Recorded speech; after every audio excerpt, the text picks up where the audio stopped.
मालाखेड़ा के नगर पालिका बनने के बाद पहली बार अध्यक्ष का चुनाव होगा। जिला निर्वाचन अधिकारी आर्तिका शुक्ला ने राज्य निर्वाचन आयोग के निर्देशों के पालन में 20 वार्डों के आरक्षण की लॉटरी का निर्धारण किया। लॉटरी प्रक्रिया के दौरान अतिरिक्त जिला कलेक्टर योगेश कुमार और अन्य प्रशासनिक स्टाफ उपस्थित रहे।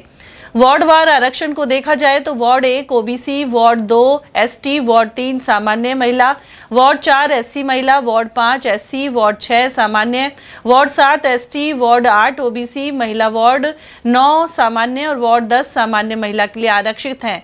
इसी तरह वार्ड 11 एससी, वार्ड 12 सामान्य महिला, वार्ड 13 सामान्य, ward 14 OBC, ward 15 OBC, ward 16 सामान्य, वार्ड 17 एसटी महिला, वार्ड 18 से 20 सामान्य वर्ग के लिए रहेंगे।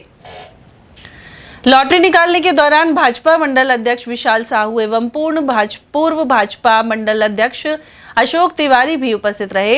हालांकि अन्य प्रमुख दलों का कोई प्रतिनिधि मौजूद नहीं था। नई नगर पालिका बनी है, 20 वार्ड है, राज लॉटरी निकली है, क्या कहना है? मालाखेड़ा में पहली बार नगर पालिका के चुनाव होने जा रहे हैं, जिसकी जिला कलेक्टर की अध्यक्षता में लॉटरी निकाली गई है वार्डों की। तो बहुत ही पारदर्शी तरीके से और बहुत ईमानदारी से एक कांच के पात्र में, पारदर्शी पात्र में ये लॉटरी प्रक्रिया संपन्न हुई, जिसमें सभी हम लोग मौजूद थे। मालाखेड़ा नगर पालिका का सृजन कांग्रेस शासन में हुआ। उस समय सभापति वहां पर हिम्मत सिंह रहे, उसके बाद में प्रशासक ने कर दिया।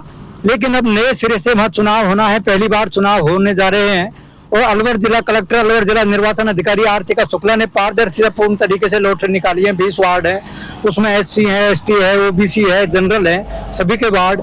लेकिन अब मैं पूछना चाहूंगा, यहाँ भाजपा के पूर्व मंडल अध्यक्ष हैं, वो लॉटरी के दौरान मौजूद रहे, लेकिन कांग्रेस से किसी भी वर्ग का कोई वहां पर नुमाइंदा मौजूद नहीं था, कांग्रेस के पदाधिकारी हो या कोई नेता हो। अब हम जानना चाहेंगे अशोक जी से, बताएं अशोक जी। आज जो कलेक्ट्रेट में जो मालाखेड़ा नगर पालिका की जो लॉटरी निकली है वार्डों की, पारदर्शिता से निकली है।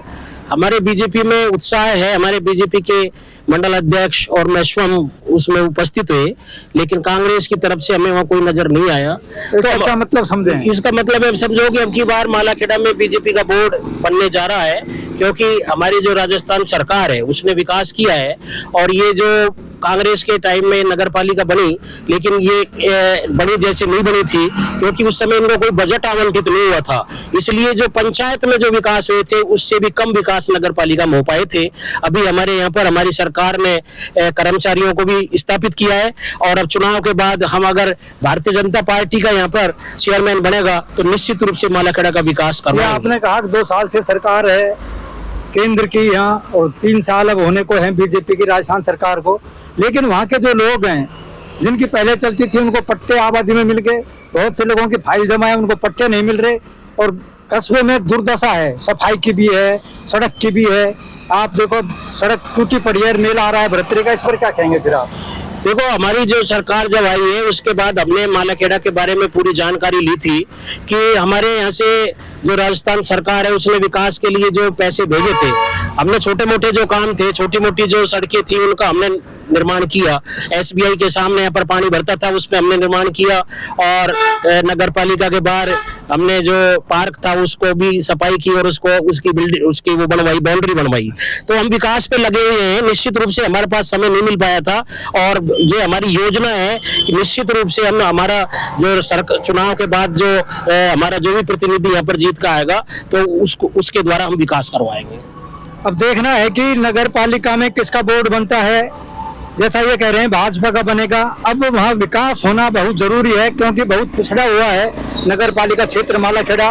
तो हम चाहेंगे अधिक से अधिक बजट आए, कस्बे का विकास हो, जाति पाति धर्म और पार्टी से अलग हटकर इसका चहुमुखी विकास हो। हम यही चाहते हैं। मैं अवधेश सिंह, ATL न्यूज़ अलवर से।